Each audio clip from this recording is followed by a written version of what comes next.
Good morning from Fast Company. Here's our daily look into what's driving today's creative business leaders. The phrase "no risk, no reward" couldn't be more spot on for businesses and professionals trying to stand out in today's crowded markets. Harvard Business School professor Robert Simons put it best: competing successfully in any industry involves some level of risk. And he's right. Companies that take bold risks often see big payoffs. Just look at Netflix. They didn't just disrupt the video rental industry. They bet big on streaming when it was still uncharted territory. That gamble paid off, with their stock soaring an incredible 6,230% in just a decade. According to PwC's Global Risk Survey, businesses that embrace strategic risk management are twice as likely to see faster revenue growth. But how do you figure out what's a smart risk versus a reckless one? At JotForm, taking calculated risks like launching new products or broadening our mission has been a cornerstone of our success over the past 18 years. Here's our simple 3-step approach to evaluating and taking smart risks at work. Shift away from managing outcomes. In order to become an expert at taking calculated risks, you have to understand certain truths about decision-making. First, humans tend to be risk-averse because, as a growing body of research demonstrates, losses loom larger than potential gains. Even when the potential to gain $50 outweighs a $40 loss, the fear of losing still outweighs the pleasure of winning. To overcome our tendency to give disproportionate weight to losses, we can assess risks in batches, the same way we might consider individual financial investments as part of a larger portfolio, understanding that some losses are simply part of overall gains. Then, with each decision, focus your energy more on doing your due diligence, researching and analyzing trends, reading case studies, and conducting economic forecasting, and less on trying to anticipate the outcome. As Harvard Business Review notes, risk is unavoidable. Companies should switch from processes based on managing outcomes to processes encouraging calculating probabilities. As long as you do your research ahead of time, you can feel confident in your decision, even if it doesn't pan out as hoped. After all, cultivating an atmosphere where failure is accepted or embraced is key to innovation and growth. Develop a contingency plan.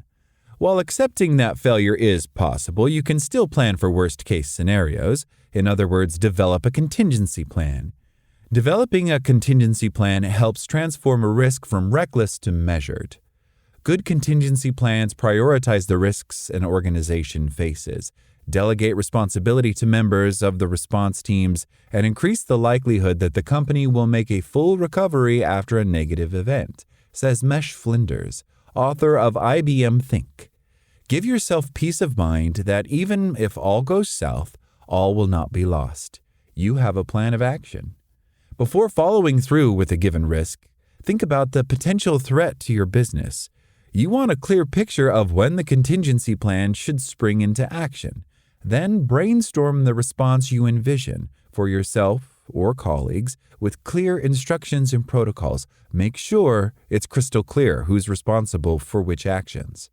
Laying out these steps in advance can both minimize uncertainty and empower you and your team to respond quickly and calmly in the face of unexpected challenges.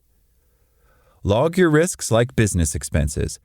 Finally, logging your business risks makes them feel more calculated and less impulsive. You can methodically create an organized record of decisions and track your patterns over time. At JotForm, we create and share templates for tracking risks the same way we do business expenses. This helps us ensure that risks are not only documented but easily accessible to the team. With this collective tracking method, we can view risks like a portfolio of investments, balancing losses against gains to get a broader perspective. Reviewing risks this way makes it easier to identify which decisions were beneficial and which need to be reevaluated. In most cases, we find that losses seem less catastrophic when weighed against cumulative gains. What's more, knowing that failures are rarely disastrous, our team members feel more confident experimenting and innovating. But if patterns of losses do emerge, where failures clearly outweigh successes, this logging process gives us the data we need to spot recurring issues, analyze our decision-making habits, and refine our strategies. In today's world, reluctance to accept risks doesn't just stifle innovation, it can have devastating consequences for a company's long-term success. But taking risks doesn't require risking it all. Hopefully, the above strategies can help you roll the dice with confidence. That's all today from Fast Company. Talk to you tomorrow.